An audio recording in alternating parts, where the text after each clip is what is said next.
C'est un examen de passage, de taille et de poids pour autoriser à monter et descendre sur cette passerelle nouvellement réparée. On mesure les déformations de l'escalier une fois sa mise en œuvre réalisée. Donc on fait une première mesure à vide et ensuite on vient le charger à peu près 400 kg. Et on fait une deuxième mesure après le chargement pour vérifier qu'il ne se déforme pas trop. 16 sacs de ciment font office d'immobile randonneur sur ce trait d'union du sentier Augustav allant de Bort-Martin à Salazie, à Horaire dans Mafat. La tolérance, c'est de l'ordre de 6 mm. Et là, les plus grosses déformations qu'on a eues, c'est de l'ordre de 1 mm. Donc on est largement dans les clous. Le cyclone Bellal, en janvier 2024, a occasionné un éboulement. Les roches ont fortement endommagé la passerelle, empêchant le passage dans des conditions de sécurité. Donc les travaux engagés ils sont complexes, donc il faut chercher des financements. Et ça, c'est une machinerie qui est assez longue déjà d'un premier temps.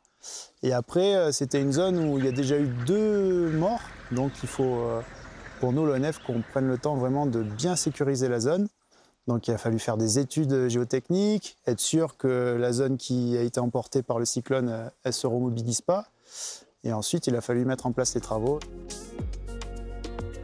À 45 minutes de là, à Horaire, même si desservie par 2 autres sentiers, la réouverture d'Augustav est un soulagement.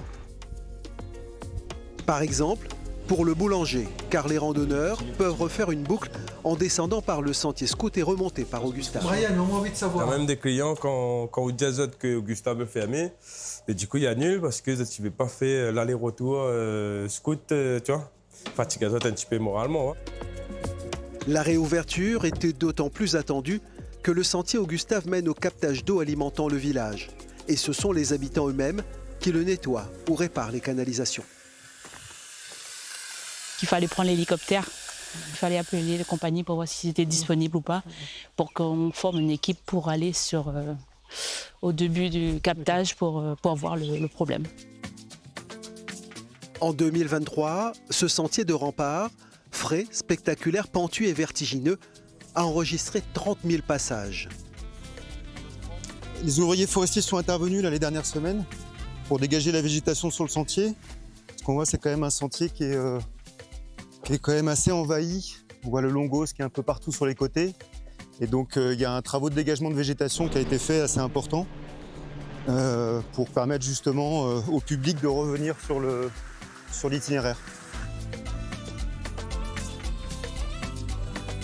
Un itinéraire sur lequel la saison des goyaviers joue les prolongations.